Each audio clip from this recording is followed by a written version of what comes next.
25 days, the Israeli government has been carpet bombing Gaza and the West Bank, kidnapping Palestinian boys and men, torturing them. Earlier, I heard you say that one life lost to a car accident is one life too many, and I couldn't agree more. But what about the 9,000 murdered in Palestine? How many more lives will it take for this council to say enough? Watching the recent escalation of violence in the Middle East has been horrifying and heartbreaking, to say the least. However, it is even more upsetting to see how our city leaders have chosen to respond. While violence against Israelis were rightly condemned, the same condemnations against violence towards Palestinians remain nowhere to be found.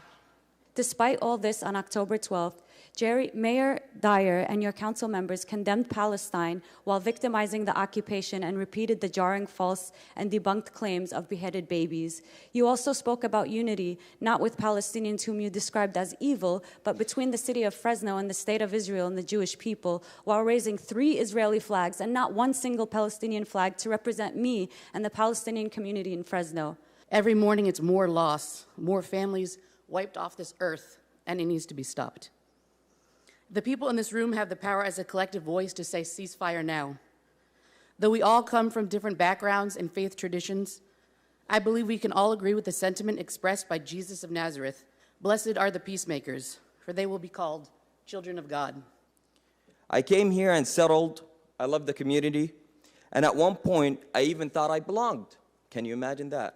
Never have I felt more out of place than in the past 3 weeks. The mayor decided to raise the Israeli flags after October 7th. He gave a speech targeting all Palestinians in an ugly and an angry way, for that matter.